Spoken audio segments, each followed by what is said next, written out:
Happy Tuesday, everyone. I hope that you had as magnificent a Monday as you possibly could have, and you are ready for a terrific Tuesday, a tell it to your heart Tuesday, a, I don't know, tantalizing Tuesday, truthful Tuesday, whatever. I'm on the road with my T's. Today's message is about challenges, guys. Challenges. The quote is challenges do not come to destroy you, they come to strengthen you. They come to teach you that you have what it is inside of you to handle anything that you are facing. I had a wonderful conversation with my son Monday evening. He called me when he was on his way from class, and this class that he is in, I tell you, I've never seen Lincoln so perturbed and passionate about anything as he is about this class. And so there's all of these conversations about race and about gender and about artists, about writers who belong to certain groups and the stories that they tell. And so there have been many conversations that Lincoln that has not set well with him.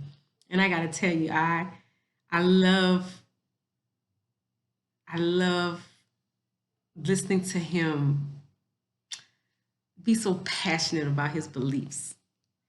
I said to him as we talked that his conversation with me reminded me of I was on the silk team when I was a middle school teacher, and we were having a book study, and the chapter that I presented was on rigor. And one of the things that resonated with me deeply that I wanted to share was that one of the ways that things can be rigorous is that they impact us on an emotional level.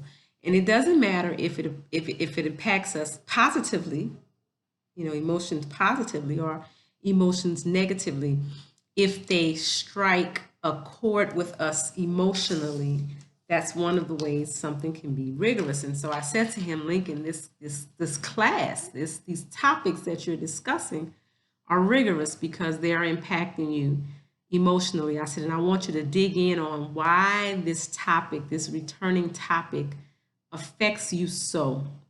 And we had wonderful conversations about, again, about ethnicity and about gender and about writers being a part of groups and the things that they should write and do write, and the publishing industry. And we talked about biases, and we talked about race and racism and racial biases. And it's always interesting, has always been interesting to have these kind of conversations with my son. But again, I'm so moved by his passion as it pertains to these topics. And one of the things he said, Mom, I grew up in a household where, I read Black authors and I read, these really wonderful pieces. And it's so funny because I was talking to a colleague about, Lincoln reading the autobiography of Malcolm X. It was required. He had to read it.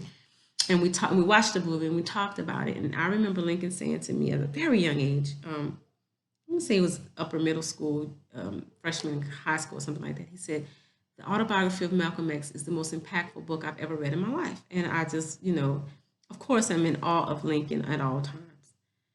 But I was sharing with my colleague why he said it was so. He said that, had people, he was talking about cancel culture, and if people had written off Malcolm X when he was younger and he was, committing crimes and doing all sorts of things, that he never would have been able to grow into the person that he became, into the leader that he became, into the inspiration that he became. He said, because that came later in his life. And we kind of talk about that. We talk about redemption and second chances and allowing people to, live life and get to where they need to get to.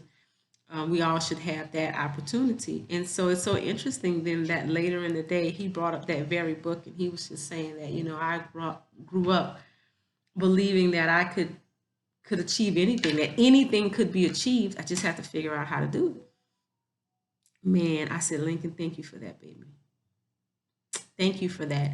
Because that was what mama wanted for you. I said, I could die happy now. So I ain't ready to die yet, but I could die happy because that is what mama wanted for you. I wanted you to know that you could do anything, that anything could be done. You just have to figure out how.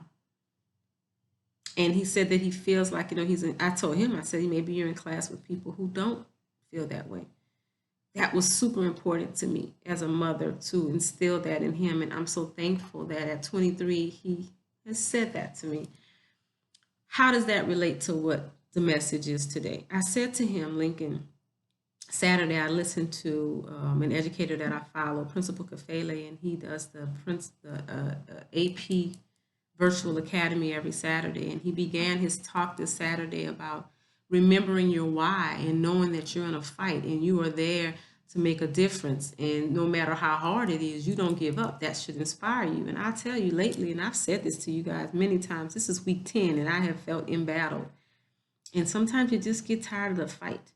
But I needed to hear that from him because, and it comes right into today's message.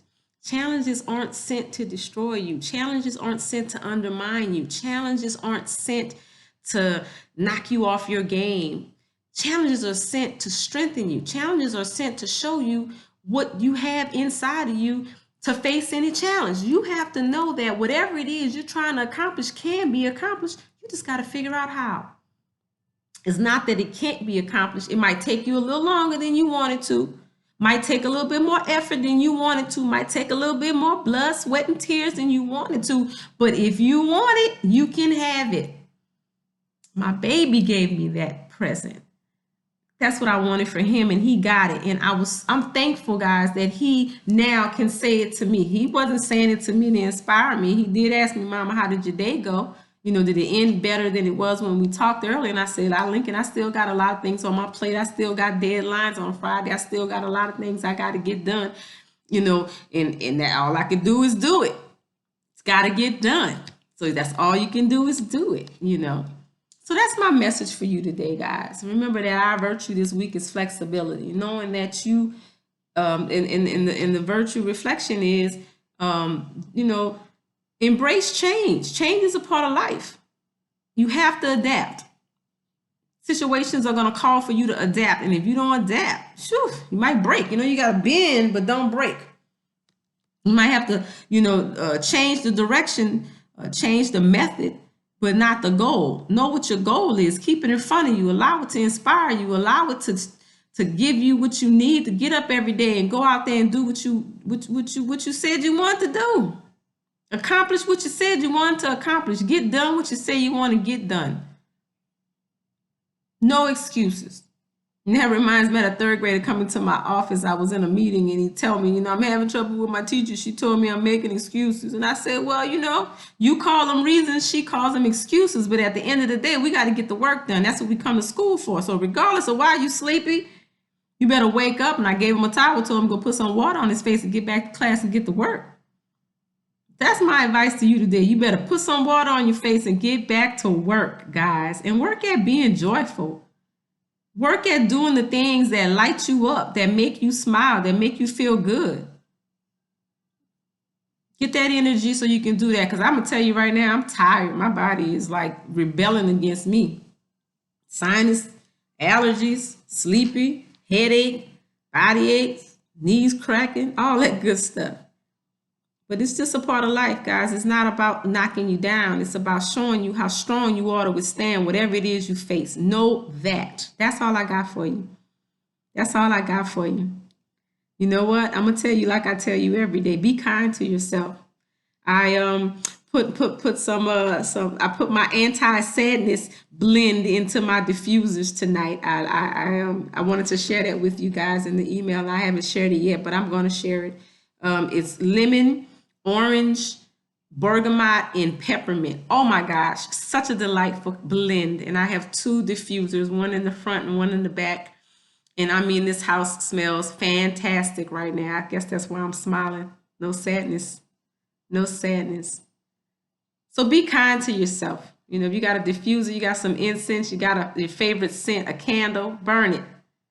Be kind to others.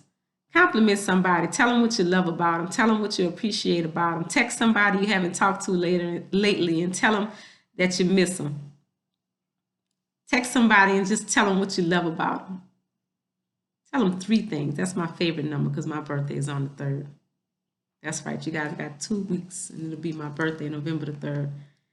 Tell them 3 things that you love and appreciate about them. Pick 3 people and tell each of those people 3 things that you love and appreciate about them. So you're going to be kind to yourself. You're going to be kind to others. And I want you to smile all day long because it's going to be a terrific Tuesday, okay? Thank you for tuning in. Take care.